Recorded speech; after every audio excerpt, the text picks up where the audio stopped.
Good morning. Welcome to One Baha'i, that semi-regular show where I just sit back and share a few personal thoughts about the Baha'i faith. Well, it's a cold morning today, so I thought I would come out and wake myself up in the brisk air. Hopefully there isn't too much wind. So this morning I wanted to take a look at the Book of Certitude again. You may note that I talk about it a lot. It's a book that I just find absolutely astonishing. Today, I'm looking at paragraph 27. 27 and I think 28. Let me see. You know, it's kind of funny. I'm holding the camera with one hand and the book with the other. Trying to use the book to shield the microphone from the wind because it's a fairly windy day too. So hopefully this doesn't look too weird. We'll find out. Anyways, today, there's a statement in paragraph 27 where Baha'u'llah is talking about sharing these teachings. That he says, you know, the servant will now share with thee a dewdrop out of the fathomless ocean. And he goes on to say why. He says, so that the overpowering majesty of the Word of God may not prevent them nor deprive them from learning about the Bab. So, what I find fascinating about that, one second, there we go, using that book as a shield again, I love it. Okay, so what I find fascinating about that is the overpowering majesty of the Word of God can prevent people from recognizing. Now, I'm not sure what he means. Obviously, I don't know. But I presume that he's talking about just how majestic the Word of God is. It's incredible. It's like a blinding light. It is so powerful. But the problem with the blinding light is that it blinds you. So, people who are rightfully attracted to, for example, the Bible, may be so enamored of the Bible, rightfully so, that they end up missing any other light.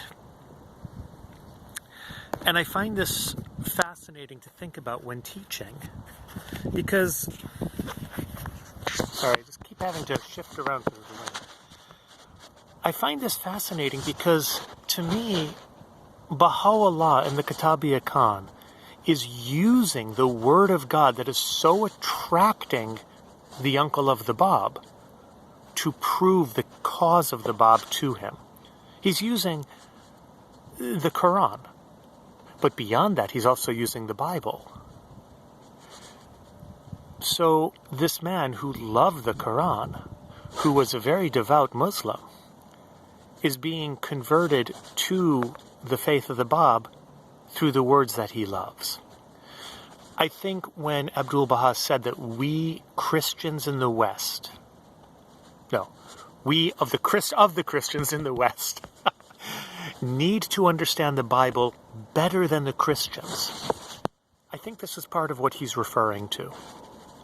We need to have such a love and a respect of the Bible, of Jesus, that it cuts through that blinding light, so that we can help people recognize the majesty and glory of Jesus, and of Muhammad, and of the Bab, and of Baha'u'llah himself. But there's another aspect in the next paragraph where he's talking about the religious leaders. And I think this is something that applies to everybody. He says, in idle fancy, they have found the door that leadeth unto earthly riches. Whereas in the manifestation of the revealer of knowledge, they find naught but the call to self-sacrifice.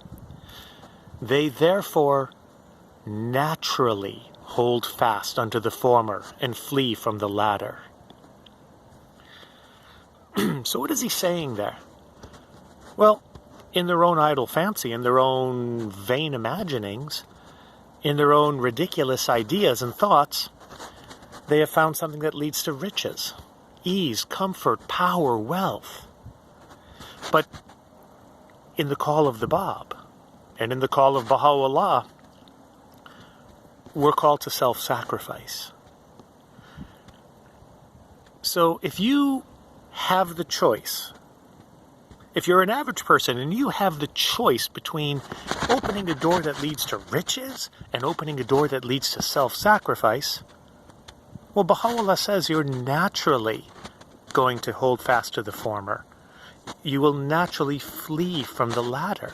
This, to me, is what he's talking about. So, he seems to understand that people would naturally hold to one and flee from the other. So I think we also, as Baha'is, need to recognize this. In many instances, I can't blame people for not becoming Baha'i. It makes total sense to me. I get it. But it changes how I'm going to approach talking with them. It changes how I'm going to approach teaching them. I'm going to have to help them recognize not Baha'u'llah, but recognize the importance of looking towards eternity as opposed to looking towards the immediate future. So the questions become a bit different. The responses become a bit different. And I'm no longer judgmental. At least I try not to be. Because they're only doing what is natural, according to Baha'u'llah. So I just wanted to share those 2 points. My fingers are totally frozen now. But I would love to hear your thoughts on these paragraphs. Anyways, if you have any questions, please put them in the comments. Any ideas of what I should share, thoughts, comments, I'd love to read them. So, thank you very much for joining. Feel free to hit subscribe, hit share, you know the rules. But we'll talk again next time.